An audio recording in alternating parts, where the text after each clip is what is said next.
This week's episode of Trek Geeks is brought to you by Fansets, the place for amazing pin collectibles. They have close to 200 officially licensed Star Trek pins to choose from, with new pins coming out every month. See all the pins and collectibles they have to offer at fansets.com, and stay tuned for this week's special Trek Geeks discount code. Fansets. We are Star Trek. Hi, this is Andy Robinson, Elam Garak on Star Trek Deep Space Nine, and you are listening to the biggest little podcast this side of the Gamma Quadrant. It's the Trek Geeks podcast with Dan Davidson and Bill Smith. Failure to tune in would not sit well with the Obsidian Order.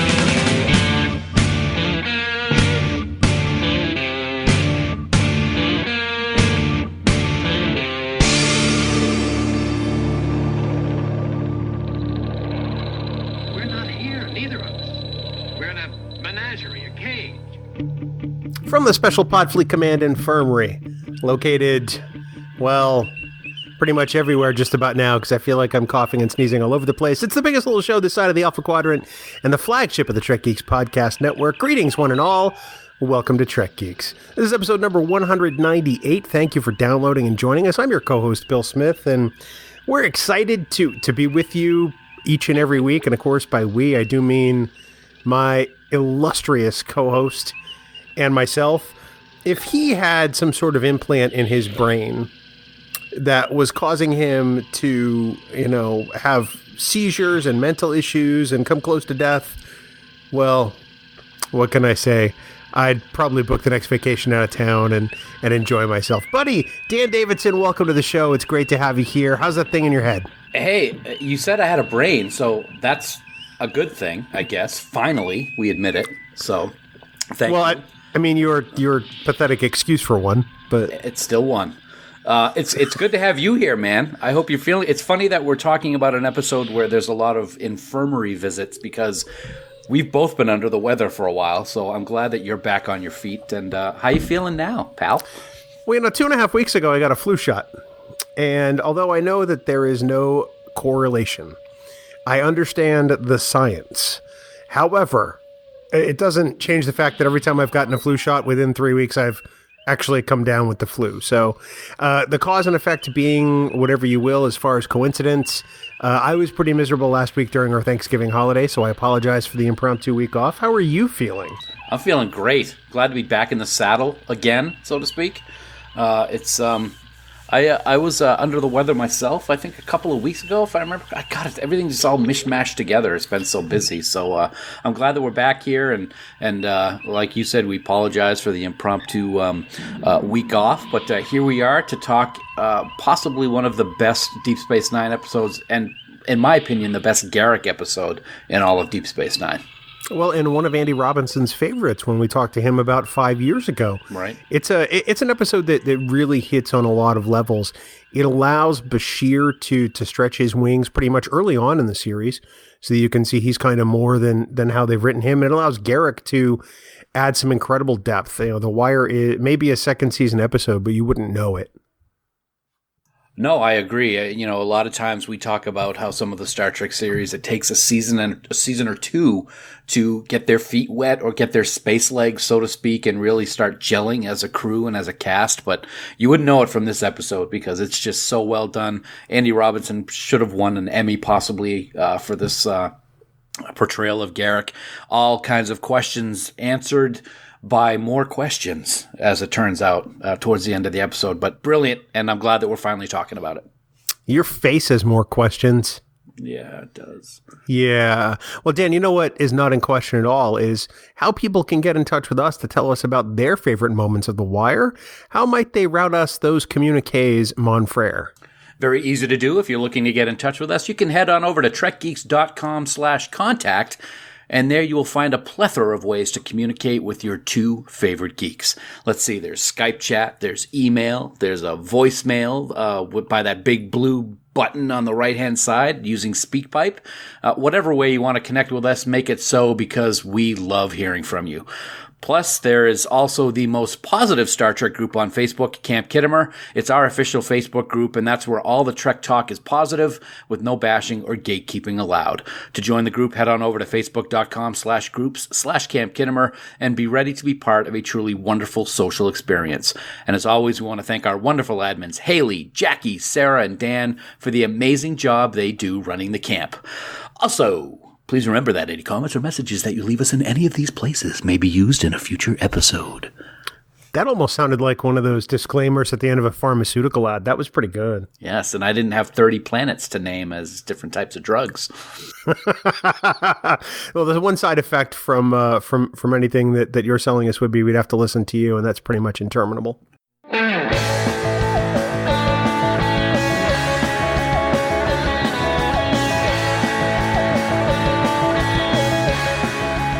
Well, Dan, as has become customary here on Trek Geeks, we truly want to thank our friends at Fansets for being our sponsor, and also for bringing us Star Trek fans such high-quality pins every month to add to our collections.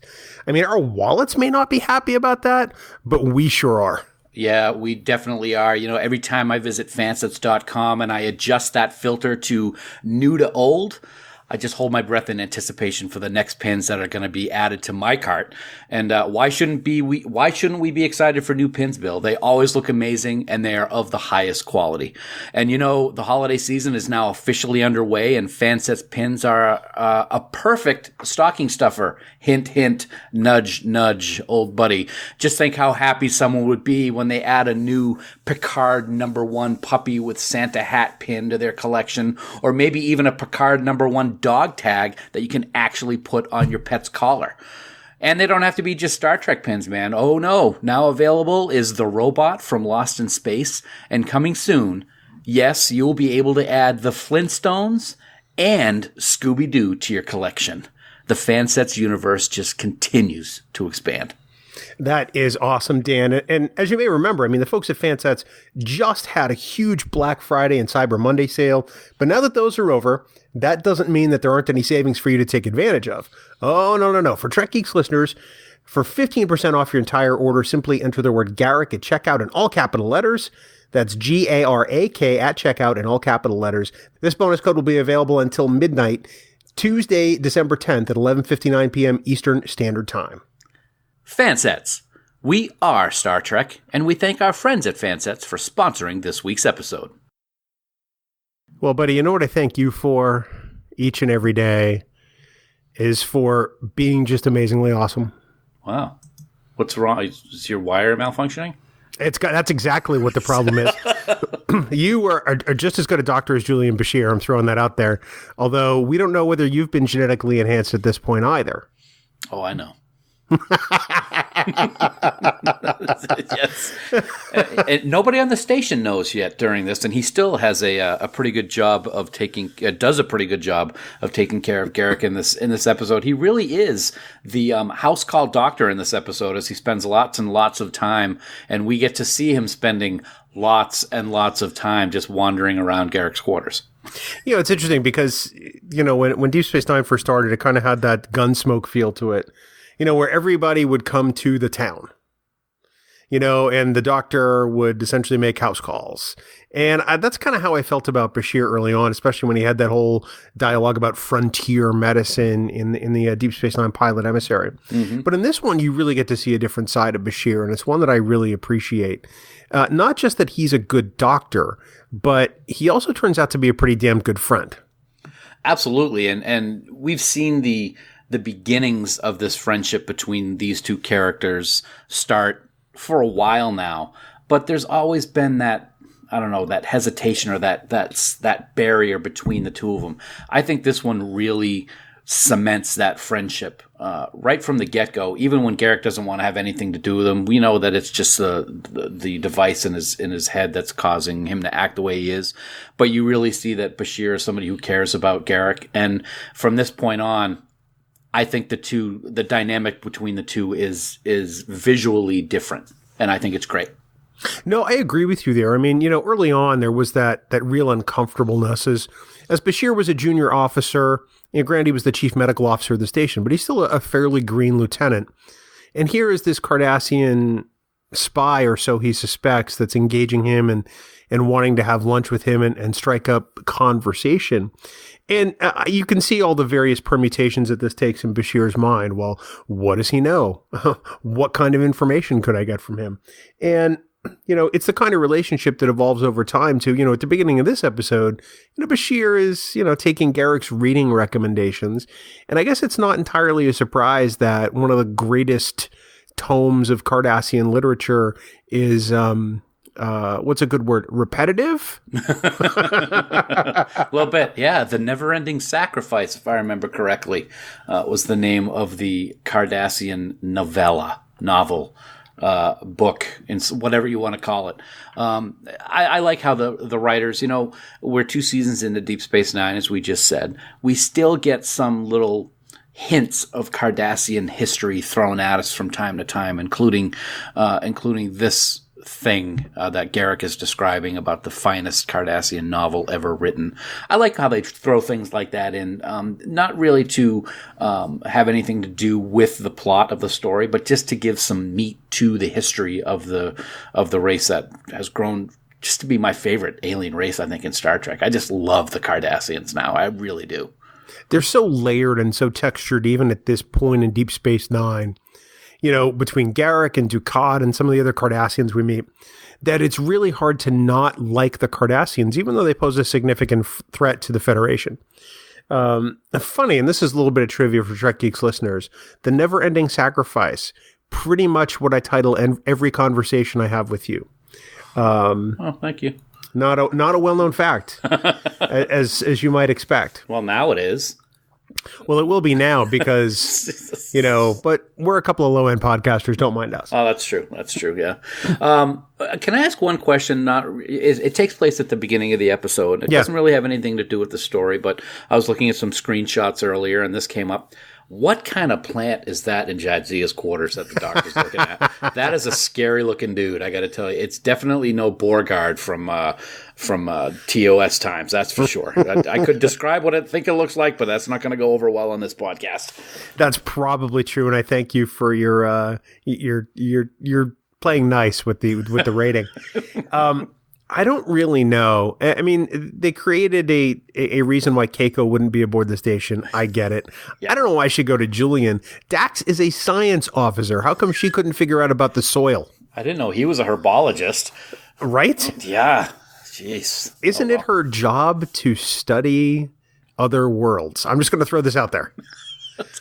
Well, I don't know. They just one of the things that I think is hilarious about this episode is that it definitely is a Bashir Garak episode, and there is a good amount of Odo involved in this as chief of security, but nobody else is really in it. So they throw Dax 2 or 3 lines, and they throw Cisco a line and a half, and Chief O'Brien has 2 lines, I think, and boy, Colonel Kara has 1 line in this episode, dude. And it's really, he's like, what's wrong with him? And that's just about it. So I guess they still needed their paycheck that week, so they got to be on camera. I'm sure it was the difference for credit only and having a speaking part in the episode exactly. As far as union rules. But, it was interesting to me how much the other cast members weren't a part of this episode at all. Granted, they didn't necessarily need to be. But for me, I think it says a lot about the strength of the script and the story, but also the trust that the writers had in both Sid and in Andy to deliver on this material, at least from my perspective. Yeah, I can't disagree with that. I got nothing. I got nothing. You're honest. I appreciate that. Yeah. One of the things that I really loved about this episode, I'm going on a complete tangent from what you just said because I don't have anything to add to it, is I had forgotten, as silly as this sounds, because it's really quite an important part of this episode, I had forgotten that this is the first time that we see Tane. I had completely forgotten about that, and I was thrilled about it. I've always been upset that Tane was not a character that we saw more of during the series, or maybe I don't even think I've really seen him in any of the novels that I've read. But I think he's a great character, and I'm glad that he got the start here. I think that one of the things I truly love about this episode is how magnificent Paul Dooley is as an Auburn Tane. He's one of those guys you see in a bunch of things. He's done guest shots on TV and in movies for decades. He's a really solid actor that you see pop up in a whole bunch of places. And when he pops up as Tane, you don't quite know what to expect.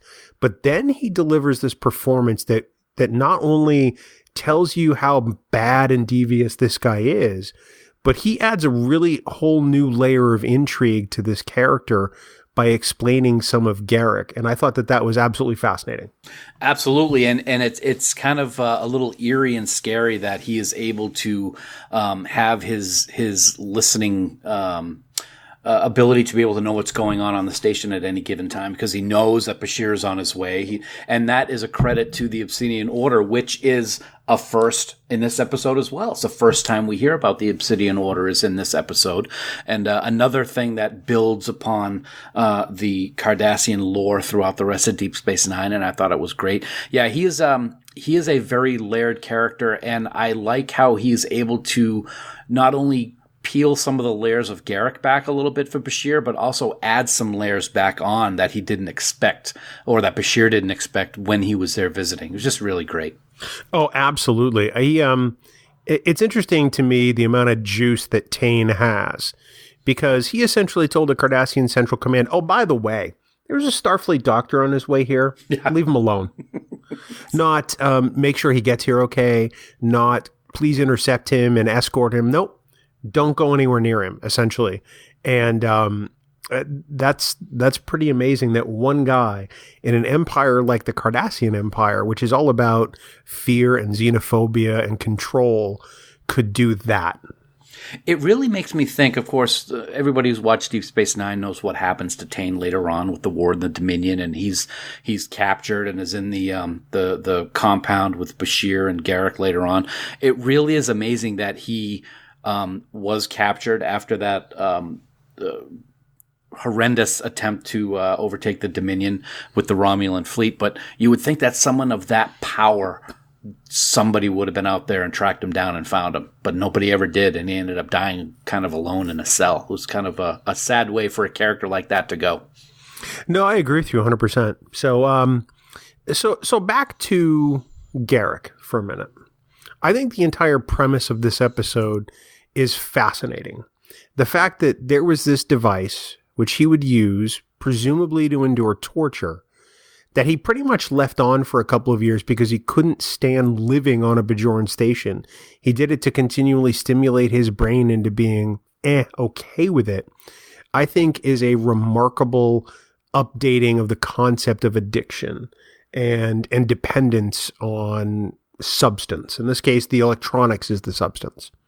I thought it was the kind of premise for this script that was amazingly well done, and it made it somewhat believable in the conceit of science fiction.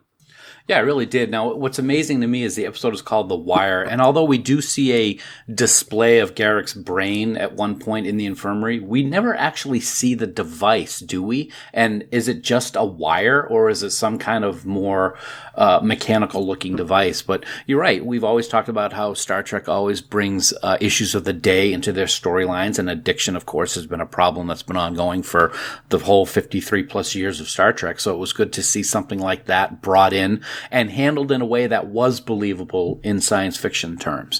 You know, you get this guy who's got this device to prevent him from being tortured or feel pain while being tortured, and he ends up being addicted to it and using it every single day until it eventually starts backfiring on him and, you know, threatening his life. It's interesting to me that Garak wouldn't just find a way to adapt, because he's a spy. I mean, that's the job of a spy, right? Is to, assess a situation and adapt to use it to your advantage. It tells me that the situation there was so bleak that he couldn't adapt. cast out from his native Cardassia, exiled in shame to some extent. Whether he's the fall guy or not remains to be seen. Spoiler alert. But it tells us a lot about his mental state, that he's reduced to being, in Garak's words, a common tailor. And you can't help but almost feel bad for the guy. Here's the guy who is probably more than likely number 2 at the Obsidian Order. If Tain is number 1 and he was pretty much at the right hand of Tain, that stands to reason that he probably sought to inherit that empire at some point. And now here he is hemming trousers. That's pretty bad, man. Yeah, it is. And you got to wonder, you may have an opinion of this, and it's probably something we'll get into a little bit more later on, but I still am not sure which one of the stories is the one that was the real one that got him exiled. And that's kind of an interesting way for the writers to always keep the viewers guessing. Because I'm thinking that one of those stories was the correct one, but which one was it? Because any one of them could have definitely been the one that got him exiled. And it was just interesting the way that, not only the way the stories were told, but the way that Tain laughed at hearing about it and hearing the name Elam, that type of thing. It really makes for an interesting character with Garak. But you're right.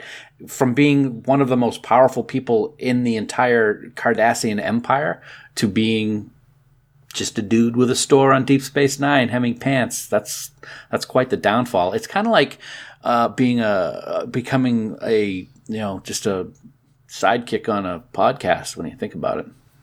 Well, it's good you know your place then. Well, if you think about it, it's really interesting that that's the role that Garak plays. Because he still talks to so many people and has to interact with so many non-Cardassians. I mean, he very easily could have just shut himself up in quarters and not had any kind of customer service-based job like a tailor, for God's sake. Right.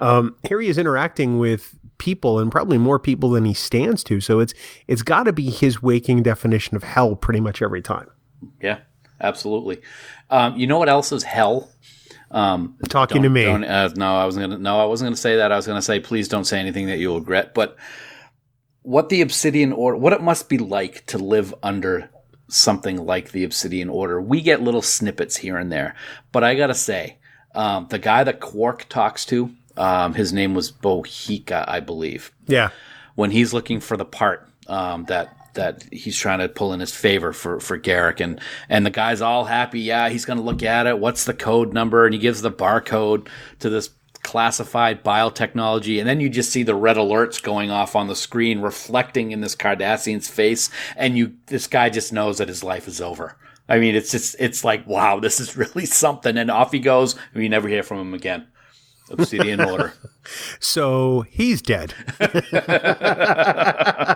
It's funny, as you were talking a little bit just a moment ago about Garak and which story was true. It actually made me think of the Joker from Batman. Oh. Because the origin story of the Joker is never really established. The Joker tells lie after lie after lie, or at least what you perceive is, because there's never been a true accounting of that backstory per se. Stories that are sometimes more grandiose than the last one, or sometimes more simplistic and reserved. And to me, in that case, I mean, the Joker and Garak are at least a little alike in those ways, because neither of them really truly wants to or needs to reveal what made them who they are. It's what they mean in the scope of that world that really matters. And I think that's why we like Garak so much. Where he really came from and what he really did doesn't truly matter to us. It's what he does in the here and now as far as his exile from Cardassia, and eventually what he helps to do during the war with the Dominion, that I think really shows his value as a character. It's amazing that this time that he's been exiled, he still has all the contacts in Cardassia. I mean, how many times do we see him use those contacts in some way, shape, or form throughout the series? And let me pose this question to you, and I'll give you my answer after I hear yours. Do you think that this mystery that has surrounded Garak for the entire series is a good thing for the character, and that we really never have those questions answered, kind of like Lost? Or was it a bad thing, kind of like Lost. What do you think? I think it's a good thing, but I think it's different than Lost. I mean, the whole purpose of Lost was to ask more questions than you ever got answers for, right? Yep. Whereas with Garak, you get plenty of answers, just none of them are about his past. You get some kind of semblance, and later on, when we find out more about his relationship with Tane, you get some of that backstory.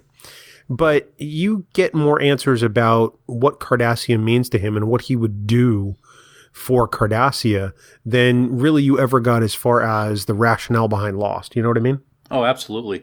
This episode really starts that journey, I think, that we see with Garak as it goes through the next 5 years with his loathing for being on the station, his exile from Cardassia, and then what he goes through in order to save it when it's becomes part of the Dominion, and then, of course, the slaughter of the Cardassians by the Dominion in season 7, and he basically becomes what will end up, if you read the novel, being one of the leaders of the new Cardassia after the Dominion. So he really comes full circle. He's number 2 at the Obsidian Order. Then he's nothing. Then he's brought right back to be one of the highest members of society on Cardassia by the end of everything.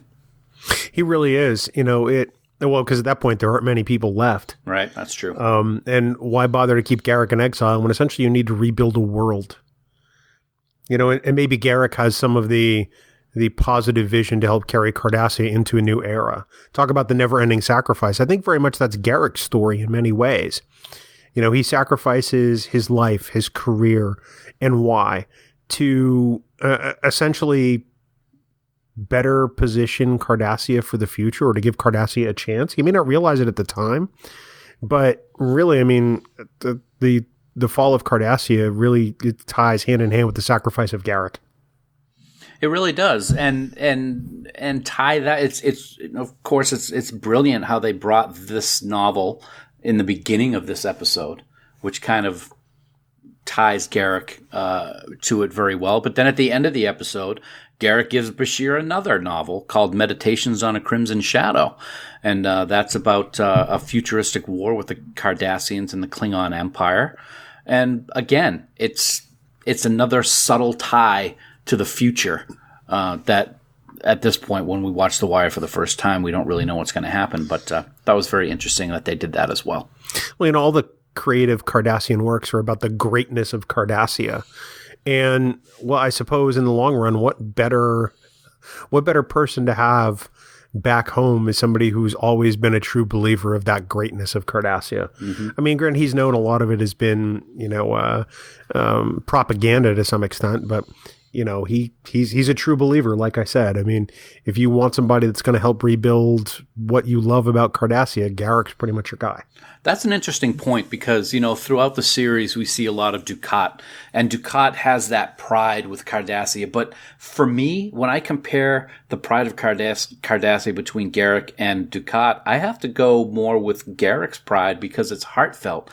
Dukat's feels to me more like it's expected because he's military and he's been involved in so much with Cardassia's history and the occupation, whereas Garak, he's exiled, yet he still has that passion for Cardassia. So that's a very interesting dynamic between the two. Another interesting dynamic between the two is we know that there's a history between them, but we never really see what that history was, which for me I would have loved to have seen. Well, selfishly, I think I would have loved to have seen that too. Yeah. Especially to know why Dukat hated him so much. Mm-hmm. I think that would have been amazing. I know that they touched on it once in regard, but again, we don't, and I don't remember the exact details of it right now. But again, it's one of those things. Was it something that really happened, or was it one of Garak's, lies?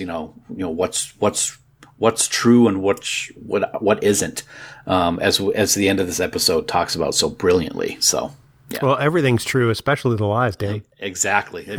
One of the best quotes of the entire series was that one right there, and the way that Andy says it just makes the hair on your arm stand up. It's interesting because going back to Bashir for a minute, we joke around about him a lot, how he is kind of a creeper in the first couple of seasons. He's very awkward at times, and I don't understand the awkwardness of him. it's almost played at times like Sheldon Cooper would be in Big Bang Theory today. Yeah. And it never really made sense for that part of the character, but this is an element of Bashir that absolutely 100% makes sense. You know, you have a doctor that's trying everything he can to help his patient who doesn't want help by any means. Mm-hmm. And he essentially, you know, devotes pretty much all of his efforts into getting him, for want of a better word, clean. Including the montage we get where he's pretty much in his quarters all day and all night. And I love a good montage. Very nice music. There's always like a tuba or a trumpet being played in Deep Space Nine during those montages. Yeah, always very muted. Yes. You know. But it shows a level of dedication for Bashir that I think makes sense for the character at that particular point in his journey. But I think it stresses how good a doctor this guy is. I mean, this is something you would expect McCoy to do, expect Crusher to do, except at this point in Deep Space Nine, Bashir hasn't gotten anywhere near the respect that either of those two doctors have gotten. And look at what he does to Odo. He puts Odo in his place. Yeah. Odo wants to question Garak about some murders and, you know, knowing that he was a member of the Obsidian Order. He wants to go see him right now. Wake him up. I want to talk to him. Huh? And Doctor's like, no, go away. You can't come in here. As a matter of fact, it's off limits to everybody except me. Now move along, Mr. Odo Soldier. It's great. And Odo kind of like says, okay, and walks away. I'm glad they didn't overwrite that scene, because that very easily could have been a scene in Sisko's office, you know, where Sisko attempted to mediate and Bashir pulled his rank as the chief medical officer. Mm-hmm. It didn't need to be, and I'm glad that they didn't script it that way, because I think the conversation in the hallway was much more personal, and Odo left with more respect for Bashir than maybe he entered with. I think that's really key between those two characters. Yeah, I really do. You could see the look on his face when he knows that he's being shut down. He doesn't argue. He's like, yeah, I guess he's right, and off he goes. So yeah, interesting. We were talking about first in this episode, since we're talking about Bashir. This is the first and only time we hear about Julian's middle name, Julian Subutai Bashir, which makes me think of Conan the Barbarian whenever I hear it. I am Subutai. Actually, that was a Stump the Geek question back in the day. And I think it's also displayed on a pad readout of Julian's service record. I don't remember the question on Stump the Geek. I must have got it wrong. I believe you did, actually. It happened a few times anyway. Yeah, on the rare occasions that you get a Stump the Geek question wrong, one of them was Subatoy. Subatoy, yes. There you go. Yep. Yeah. Subatoy. Potato. Potato. It's like a sabotage. Subatoy. Very nice. Wow, what have we done? We've gone straight to hell here. This is a very different kind of Star Trek episode in that it really relies on two characters for most of the episode. There's not a lot of variation between the scenes. Yeah, you get some scenes where Julian's talking to the nurse and Julian's talking to Odo and whatever, and Garak's talking to Quark. But really, the weight of this episode is put on the backs of both Andy Robinson and Alexander Siddig, mm-hmm. and they carry this episode flawlessly, I have to say. This could have been. They would have carried this episode if it was a 3-hour movie, I think. They do such a great job. The relationship building is solid. The story is solid. We get that history between the history of Garak. Well, I don't know if you want to call it history, but you get some of Garak's past told in different ways, and it's just brilliantly acted. I mean, I think Andy Robinson, you mentioned it at the beginning of the episode, that it's one of his favorites, and he credits it to be one of the best written episodes in television. He one point, I believe it was I'm looking on Memory Alpha right now in the Deep Space Nine Companion, he was quoted as saying, "I wish there was more writing like this for television. I think we've had a much healthier industry." It's great when you have an actor of that stature being a guest star on a TV series that's only in its second season, to think that the writing is as good as it was for that episode. Well, and if you think of it, it's like David Livingston says in the Deep Space Nine Companion, the Deep Space Nine logbook. This episode is essentially Andy Robinson in a room. Yeah, it really is. you want to talk about the epitome of bottle shows. I mean, this one is it.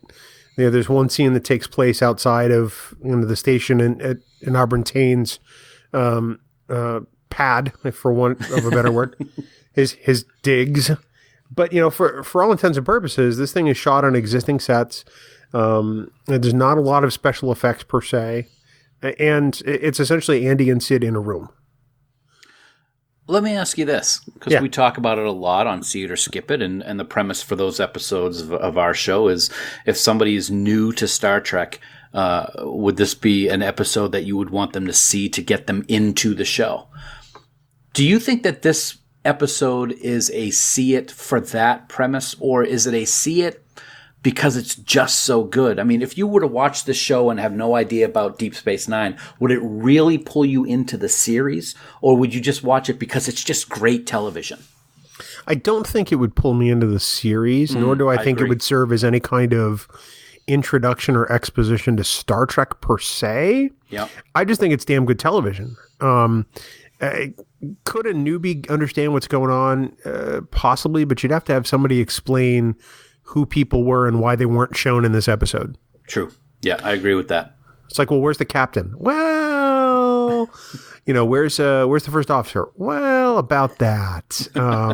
Who's that guy with the weird face? Well, he's the security dude, and he doesn't work for Starfleet. There's a lot to explain if you're coming into this episode brand new, I think, but that's just me. Yeah, and it's funny. This is a very strange thing to say, but it's 100% true. When I watched The Wire to prepare for this episode of Trek Geeks about a week and a half ago now, I immediately wanted to watch Dirty Harry after it was done. Like right as it ended, I wanted to watch Dirty Harry, and it's because of Andy Robinson. It's just it's so great. Knowing your horror background, I'm surprised you didn't go back to watch, what was it, Hellraiser? Yeah. I could probably get away with seeing Dirty Harry after Halloween, that since the Halloween time frame is over, then I would have been able to with Hellraiser. Because once Halloween goes by, Hellraiser doesn't get played in our house. Really? Why's that? I don't know. I'll have to ask the boss. You do have like an iPad. I don't like to watch stuff without her. Okay, I understand. Yes, I understand. I appreciate that. It's interesting because I love to look at some of the things that might have been with some of these episodes in the history and facts on Memory Alpha, for example. And apparently Robert Hewitt Wolf's original idea for this episode was to have depicted Kira as having been addicted to battle stimulants ever since her days in the Bajoran Resistance. So a much more in-your-face drug addiction. However, that idea was rejected because it would be too difficult to do the subsequent episodes with Kira without referencing the addiction, and it was felt it could tarnish her character too much. I agree with that decision 100% because I think it's a little too bonk on the head in Star Trek parlance, you know what I mean? Yeah, I did not know about that, and I hadn't read it. What you just read, so that's a surprise to me. My initial reaction to that is I don't know if I would have liked that one for that very reason. I mean, she's already complex enough, and then we're going to add that additional layer to kind of take away those complexities that she has, in my opinion, if they did it that way. So I'm glad they stuck with Garak. He's got so much mystery surrounding him already. Why not add this other interesting layer? It is quite a surprise to me, though, Bill, that this never comes up again. We never hear about this again with him throughout the rest of the series, and that's kind of too bad, I think. But he's cured, Dan. Yeah, but you can still talk about it. But he's cured. Yeah, well, maybe. Well, I mean, that's how good a Dr. Bashir is, dude. I mean... Oh, that's true. He's genetically enhanced. Yeah. Although, no one knows that yet. Shh, don't tell anybody. This episode also is the first episode of Deep Space Nine to be directed by a woman, which I thought was very interesting. Yes, she is fantastic. Kim Friedman. Yep. Yeah. Absolutely. It's at this point, it's about time because it had been happening on Next Gen for a while. But absolutely, there's a lot to this episode behind the scenes that I'm truly fascinated by because it is such a small show in terms of characters. To hear some of the things that may have been or may not have been, I think was interesting. Alexander Siddig compared this episode to the Armageddon game, commenting The Wire had the same function for Andy that the Armageddon game had for me. And I didn't think about that, but I suppose it's true in that level. It was another character piece that really allowed one character to have an intense focus on them. So I guess that makes some kind of sense.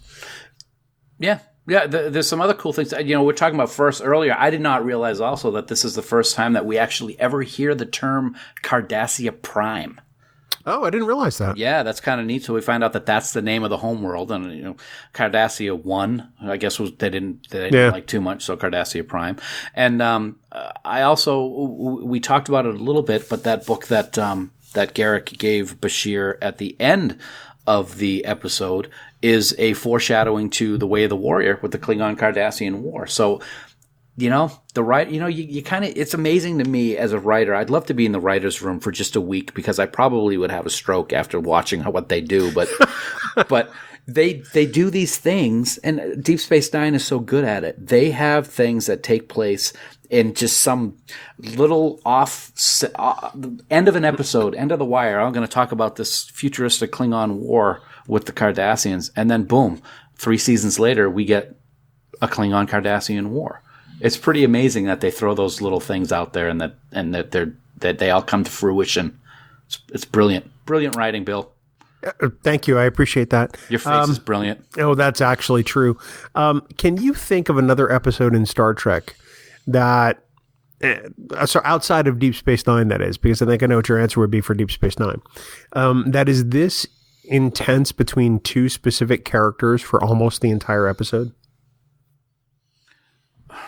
All right, this is going to sound really stupid, but can you repeat that? I just want to make sure I understood it correctly. Can you think of another episode in the other Star Trek series, meaning not Deep Space Nine, that is this dependent and intense with two specific characters for almost the entire episode? Off the top of my head, no, I can't. Yeah. The reason I asked you to repeat it is because the first thing that popped in my head, because it wasn't Star Trek, was Breaking Bad. But that's for the whole series, not just for a specific episode. No, I really can't. I don't really think there is one that it's required the way it is in this episode. This is something that happens a couple of times in Deep Space Nine specifically. You get Duet in season 1, which is really just, it's very much the same thing. It's Harris Yulin and an odd visitor in a room. Yep. And you get the episode where Cisco and Dukat are stranded on the planet. Yep. And we talked about it for Trek Geeks. Yeah, I'll look that up while you're talking because I know that we talked about it for a whole episode. That one is very much like that, even though you get the voices in Dukat's head that are kind of messing with his brain because he's gone all crazy. Right, and that would be the episode Waltz. That's right. Yes. Yeah, because it's kind of like Duet. But it's something that Deep Space Nine has done very successfully in a couple of different ways. Heart of Stone, I think, was another one where you get really two characters for most of the episode that carry most of the drama and the dialogue. I don't know why it took until Deep Space Nine to do something like this, or why the other shows haven't done it as much, but it is something that this series did exceedingly well on a number of occasions. Well, I'd go out on a limb and say perhaps the reason why they didn't do it on other shows is we've talked about this before. A lot of the other series are bottle shows every episode. There's not really a lot of arcs to them. Deep Space Nine is a 7-season arc, and there needs to be that character development. So it makes sense that maybe they have those type of episodes on DS9. We have a couple of other ones. One just popped into my head that is very... two of them, and it's another one with Bashir and Garak, and that's the episode where Bashir is a secret agent in the holodeck. That's another one I think that shows a lot between these two characters, not as tense maybe as The Wire or Waltz or Duet. It's kind of funny when you think about it, Bill. You have two people, Duet, doing a dance, Waltz, on a wire. Wow. I think it would be very hard to waltz on a wire. Bird on a wire? What? I've waltzed before. I don't think you can do it on a wire. I've never waltzed. I have. Okay. Not well. I don't know where that came from. Well, like most things, it's from that vapid expanse that exists in between your ears. Maybe somebody should turn that into a show. I don't know. I got nothing. Don't we know it? Yes. This is, I think I watched this episode 3 times in a row when we decided we were going to do it. And of course, we had an impromptu break in there. So I went back and watched it maybe a couple more times. I'm sure that if I looked at the things that I've streamed on Netflix this month, it would be this episode and maybe an episode or 2 of Jack Ryan. Oh, that would be like the sum of my month, the last few weeks. That's all right. I can't give this episode enough praise.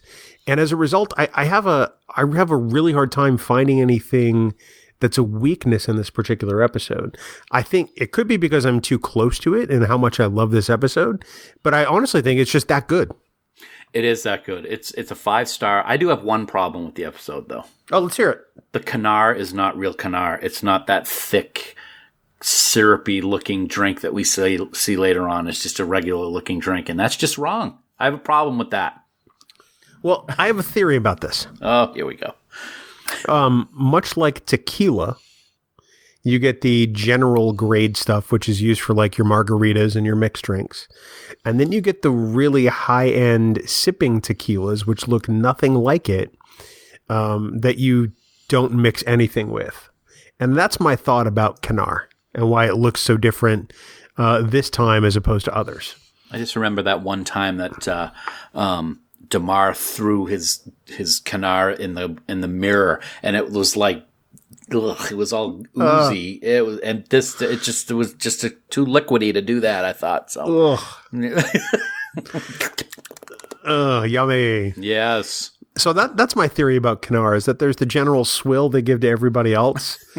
And then the people like Tane have the really good stuff. That's awesome. You know what else is good in this episode, Bill? And again, I say it jokingly, but it is very important in this grand scheme of things because we've talked about it before.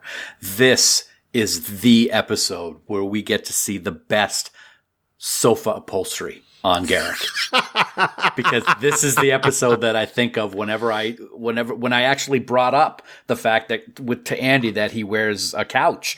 And this is the episode that I think of, especially when he's talking to Bashir in his quarters. He's got that like spotted gold and purple. This is the one. This is the episode I think of. He's a tailor. Couldn't he come up with better duds? Yeah. Duds. Yeah. It's very interesting to tell a little bit of that story about when you asked him that. Before we talked to Andy 5 years ago, we're putting together our notes and what do you want to ask him? And you said to me, he goes, oh my God, I'm going to ask him about what it's like to wear bus upholstery. And I go, or a sofa, because I think that would be the most hilarious thing. And so you ask him, and it turns out that's actually what the fabric was upholstery. And we both sat there dumbfounded because here we thought you were making a joke. And it turns out, no, that's pretty much what it was. You use what you got to use to make a good TV show, don't you? So for once in your life, you actually were hit something on the mark like first try. Congratulations, buddy. It's the only time it'll happen. So I'm going to wear it like a big Medal of Honor. Yep. Pin that thing right on your forehead, buddy. It's a great job. There's enough room there, that's for sure. Whoa. Hey. So are there any other elements of The Wire you want to call out as we start to bring this one home? The only thing that I can bring out is Andy's performance. It is so awesome. It's like watching a master samurai swordsman on screen. I mean, that sounds corny, but that's how awesome he is in this. There's not one scene that's overacted or underacted. It is all done in such a great way. It is believable. He's able to do what he does as an actor under all of that makeup that he hated wearing because he's claustrophobic, and he just kills this episode. Everything from the pain in his head when he starts having those little seizures at the replimat, all the way through to when he's attacking Bashir. They're just so great. And as great a job as Alexander Siddig does in this, Andy just steals the show. And I wish there were more of these. And I wish that there was more of Garak in Deep Space Nine because of what Andy does with that character. You brought out, when Garak attacks Bashir, I find his verbal attack of him to be just so cutting. and so emotional, because you know that he's not lashing out because he means these things. He's lashing out because he's coming down off the wire. You know, it's very simple. You know, and he talks about essentially, you know, they left me to live out my days with nothing to look forward to but having lunch with you. And I'm like going, wow. And I hate you. Just awesome. It's like, you know, and that's the worst part. I can't believe I actually enjoyed eating mediocre food and staring into your smug, sanctimonious face. I hate this place, and I hate you. It's like they recorded one of our production meetings. Yep, they stole it. but you're right. You know, there's the physical attack, but there's the verbal, and that cuts way deeper, I think. Yeah, absolutely. And what does Julian do? He doubles down. You know, he works with Garak even more, stays with him day and night. Yeah. And I think that's really the takeaway for the episode for me is not only is Julian one hell of a doctor, but like I said before, he really is one hell of a friend. And I think that Julian probably pulls off nothing short of a miracle in this case. And you're right. We never mentioned this again in Star Trek, and I really wish we did. That's the one thing I wish that was slightly different about this episode going forward, is that we didn't come back to this conversation. And it would have been neat to do that, even if it was just the two of them having that lunch that they have on a regular basis, just bringing it up. But for some weird reason, just mentioning it and then just continuing along. But that's okay. It's still a 10 out of 10 episode. 9.5 to 10 on a scale of 1 to 10, I think. I'm going to say 9.975. Okay. Kind of like right. The Enterprise in The Best of Both Worlds Part 2, 4.9975. Okay. I'll allow it. Oh, thank you. Thank you. I really appreciate that. You know what else we'd allow, Dan? What's that, buddy? We'd allow everybody on the planet to become huge fans of 5 Year Mission. Why? Because you and I are. Because we love that band so much. Dan, did you know? I bet you did, because you're a really smart guy. Thank you. Did you know that they are doing one song for each episode of the original Star Trek? What? And these are original compositions. It's not parody songs. They're taking each of these episodes and making you look at it or listen to it in a different light. And I think that's the beauty of what they do.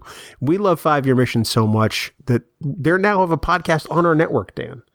5 Year Mission, the podcast, and it, like the band, is very fantastic. So please head on over to 5yearmission.net, buy a copy of all their CDs, get that physical media in your hands, and then check out their podcast on the Trek Geeks Network, because you're going to make your Mondays suck infinitely less, Dan. 5yearmission.net. We have music from 5 Year Mission. We have conversations with 5 Year Mission here on the Trek Geeks Podcast Network. How can you not love life? It is an amazing thing, but I want to step aside from that, because what I watched recently was not wonderful. I got to say that right now. I'm sorry. No. I know. I'll tell you what, Bill. They were evil. They were occupiers. They forced you to listen to their music, from the dreaded Gull Rittenhouse to the butchering Leggett Spurgeon, and even all the way to the dreaded Obsidian Order operative O'Connor. They instilled fear throughout the quadrant, Bill. I know that I can see you shaking in your boots right now. Little did we know that a secret contract negotiation for a new album with the Founders would actually be their undoing. In the end, their entire musical history was wiped out when the Dominion wiped out almost the entire home planet. But they will rebuild.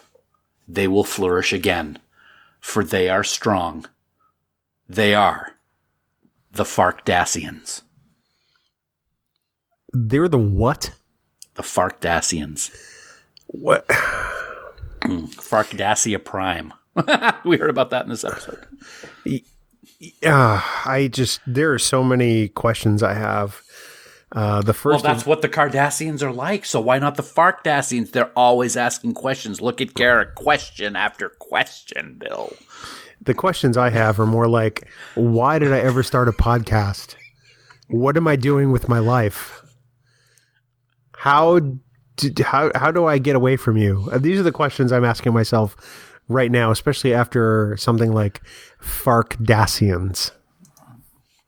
It's where it takes you. Yeah. Yeah. Don't forget, too, Dan, that you can support the Trek Geeks network of podcasts by subscribing to exclusive bonus content on Patreon. You can check out our brand new t-shirt design for 2020, as well as the year 2 annual supporters pin design, both of which were released within the last couple of weeks. And plus, you can get raw, unedited audio of all of our podcasts, along with a bunch of other perks there, Dan. Absolutely, and we would like to take a moment right now to thank our associate producers for Trek Geeks. We are so grateful for their support, and thank you Adam Sanders, Brandon Everidge, Heather Sohn, John Krikorian, Rick Tatro, Trey Womack, Sean Lynn, Shane Murray, Tim Robertson, Tim Serdar, Vikram Bhatt, Greg Roger, Andy Fark, Kimberly Francis, Ron Robel, Brooke Horton, Christina Werther, Jim McMahon, Luke Burnham, and the gracious and wonderful Conrad Hutchins. Wow, that was thank you, 3PO. We'd also like to thank our Trek Geeks producers for their support. They are Ken Tripp, Casey Shafsky, Charlie Mulvey, Chris Trabuzio, Craig Ewing, happy birthday, Craig, Eric Extreme, Jackie and Chris Hackney, Leonel Marchand, Matt McGonigal, Mike Bovia, Harry Michelson, Patrick Escudero, Sean O'Halloran, Peter Craig, Ben Russett, Ken Bird, Jamie Rogers, David Hood, and the lovely and talented Jess Vashon. You too can become a producer of the Trek Geeks Podcast Network. Head on over to patreon.com/Trek Geeks today. First day with the microphone. Don't mind him, folks.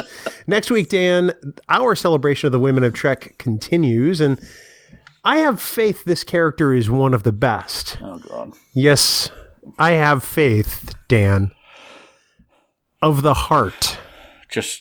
Dude, not of the fark either. Stop. You are embarrassing yourself again. So anyway, yes, we are going to deep dive next week into a character that has solidified herself as one of the strongest female characters in the Trek universe. And she had a lot going against her, first of which was a captain who had a huge chip on his shoulder when it came to Vulcans. And even I will admit that I was not sure about this character when Enterprise started. But we'll find out. Did my opinion change?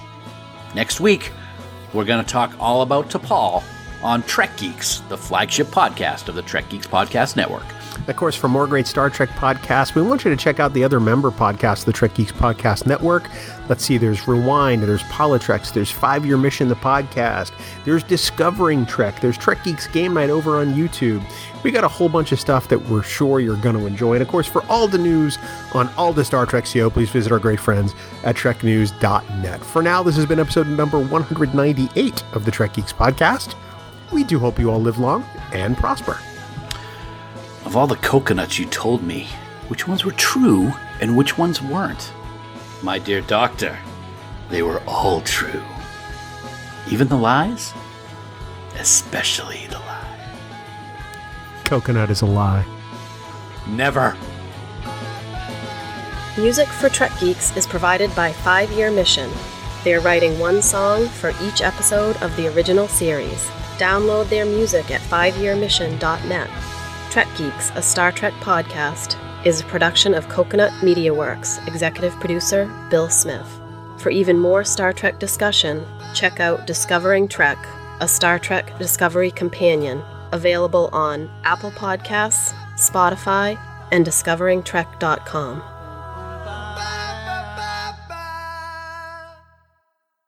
Bing bong. Bing bong.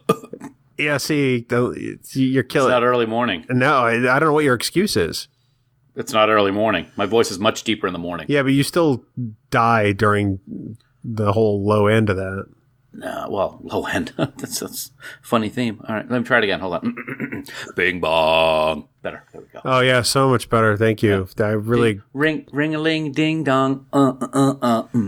So glad you went back to do that again. Thank you for Thanks. take 2. That's my help. I'm here to help you because that would be a first. I'm turning over a new leaf. 198 episodes, and finally you decide to help me. Wow, I suppose it's never too early.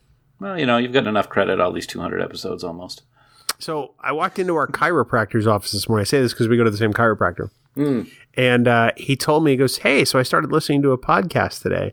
It's the episode 00. It's an introduction. These 2 Star Trek geeks from New Hampshire. So he started listening to our show, which I think is pretty cool. That's very cool. That a similar situation happened Wednesday at lunch at work.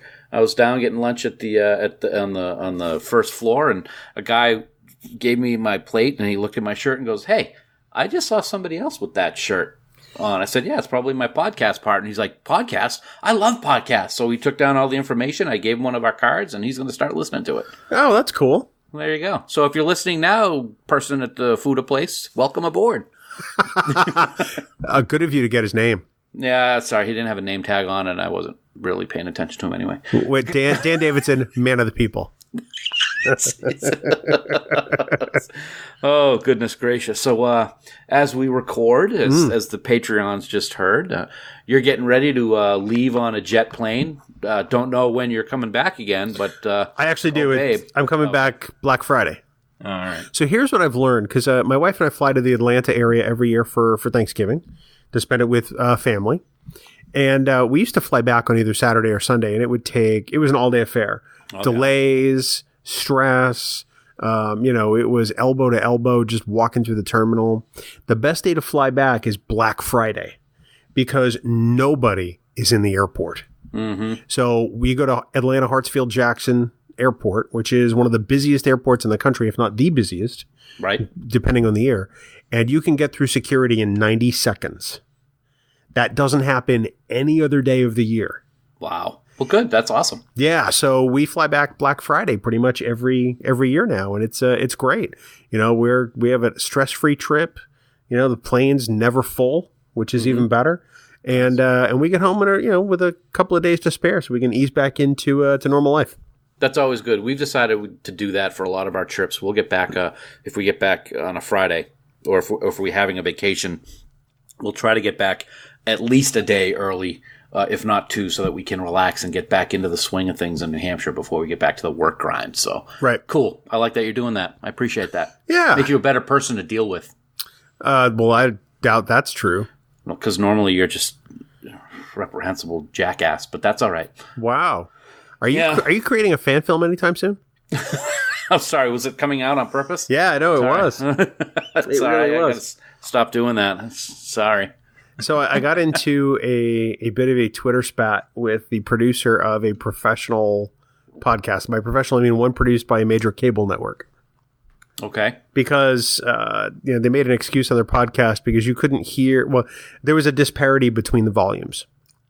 Okay. One host, you could, if you turned up your radio, you get blown out, but you could barely hear the other person. So it meant they weren't leveling the tracks in post-production using something like a phonic or levelator, which is getting a little, too deep into how the sausage is made. But right. The comment I made, and then this person mocked me for being a Star Trek fan and a professional Star Trek fan at that. And I'm saying to myself, I'd rather be a professional Star Trek fan, which I'm not professional, but than an amateur a-hole or a bully.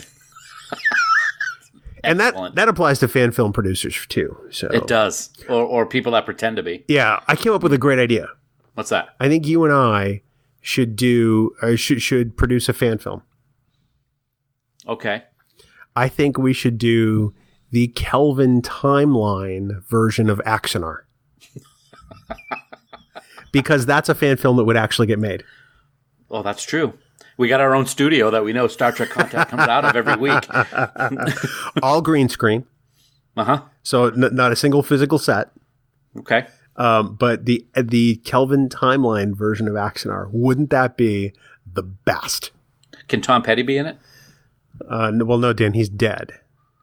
Why would Tom Petty be in it? No, I just mean his music. No. Okay. I don't know why that just popped into my head. I don't either. That's really kind of random. I don't know. Last Dance with Mary Jane, anyway. I think that's a great idea. Let's do it. We should announce that that's what we're going to do. Do we have to raise $1.4 million for nothing? Oh, no. I think we would do this all volunteer. Okay. All right. That sounds good. I mean, because there's rumors that happened once and $1.4 million was raised for some crap that never took place, and there's still fundraisers going on for the same thing, but nothing's been done. Well, anyway. Come on, there was a day and a half of shooting. A day and a half, Dan. Come on. Okay. It only took him 6 years. So think about it. The Kelvin timeline version of Axanar. I'm digging it. You get that script up. Yeah, you could play Garth. No. Why not? Because I'm not going to be sullied by that name because other people have done it. Well, actually, it's in the Kelvin timeline, so it'd be a completely different. Okay, maybe. Yeah. I have no idea what I'm doing. Well, you'd be perfect for the role then. That's what I mean. Just like somebody else. So, so yeah, just think about that. Kelvin timeline. I'll give that some serious thought. Thanks, JJ. Bad robot. Wow, that was probably the best you've ever sounded. So I've been watching The Mandalorian. Me too. And have you watched episode 3? No, not yet. It came out today as we record this. Yeah. And I think it's fantastic. Yeah. But I want the episodes to be longer than half an hour. Yeah. You know what? You should. I'm going to say right now to the producers of The Mandalorian, make the episodes longer than a half an hour. I have spoken. Oh, God, I hate you so much. I couldn't believe that was Nick Nolte. I freaked out when I found that out. I know, right? So, I know you're not doing a regular Thanksgiving this year, but if you were, what would be your favorite thing to eat during a typical Thanksgiving dinner? I'll tell you what, it's something that's been a favorite of mine for years, and it's more of an appetizer, but I always have them on my plate, and it's celery sticks with cream cheese and olives mixed together and spread on them. They are the best snack afterwards as well. They are fantastic. Really? My mom has made them since I was a little kid. We only have them at Thanksgiving. It's a once a year thing. There's nothing better, man. They are so good. I love them. My favorite thing in the world is my father's stuffing. Mm-hmm. And he wouldn't show anybody in the family how to make it other than my brother-in-law who lives in Georgia. Yep. So one year my brother-in-law taught me how to make my dad's stuffing. And some years, depending on what time he gets up to put the bird on, I will get up and make the stuffing with him, and we'll get the bird in the oven at some ungodly hour, and I'll go back to bed. Yeah. But just the smell of it takes me right back to some of the more happier memories of my childhood. Yeah. And just tasting it, it really is like going back in time. It's amazing. Isn't it amazing that the olfactory sense is the one that takes people back to early childhood memories more than anything else? Yeah. Absolutely. It really is something. But yeah, I also, this is kind of weird. I haven't had real cranberry sauce very often. I've had it a little bit from time to time. But as a kid, I used to love the cranberry sauce in a can that was like the shape of a can. That's my favorite. I love that stuff. Put a little gravy on that. We can eat cranberry sauce on Benicia.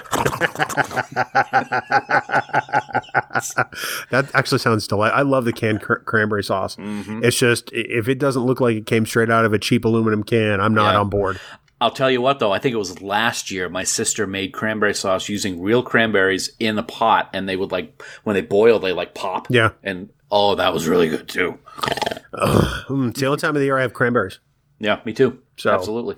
Although I have come up with a very good cranberry martini for the holidays, which is really tasty. And it's got like ginger ale or Sprite to give it a little fizz. So you'll be inviting me over for the holidays to have one of those. For that and the chili chocolate Kahlua martini that I posted on Facebook last week, which is phenomenal, I will say myself. It's amazing because somebody listening to this show might think we were alcoholics. Maybe.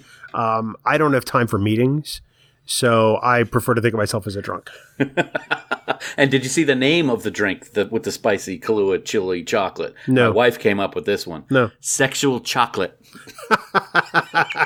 Y'all look so lovely here. Sexual chocolate. Oh, goodness. Now, I want to do Eddie Murphy singing The Greatest Love of All because that's one of my favorite bits. But so Spotify would kill us. What? Even though it's from a movie and it's not the actual song? But it is the actual song. But he's doing it so badly. It doesn't matter. It's right. you pay the royalty based on the performance of the song. Oh, all right. Okay. They were licensed to use it for the movie and paid to use it. So. Oh, okay. Well, I guess you can't do it though, because that is a good bit. Maybe someday on Patreon we have to do all of our favorite songs that we can't do. Yes. On the regular podcast. That's a good idea. Since we don't run into this problem on Patreon. Make it so. Yes, and in case anybody's been interested in our Patreon, I know we've had a couple of new patrons this week and a couple of upgraded patrons. We just released the shirt design for 2020 and the pin design for 2020. That pin. Both of which I worked very hard on. So it's great, and we're thinking about some other extra perk that might be pretty cool. So yes. I gotta say, man, the work that you did on that shirt and the pin completely blew me away. It was really phenomenal. Yes, it is so great. It takes every one of the shows from the network and brings it all together in one pin, and it's just gorgeous. Well done. Thank you. Well, I have to give all the credit to Larry and McGregor, who did the Polytrex logo, because that's what I used for my inspiration.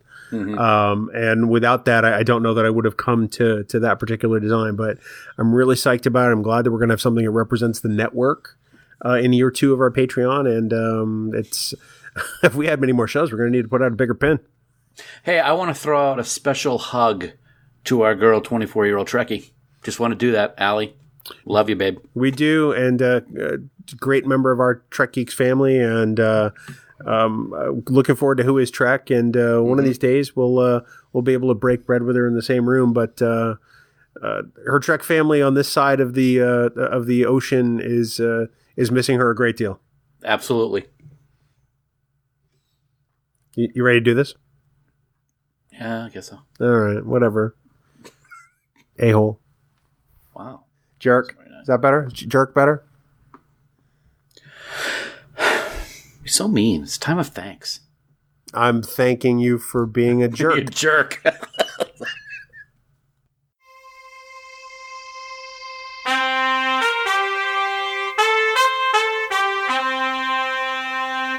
Coconut.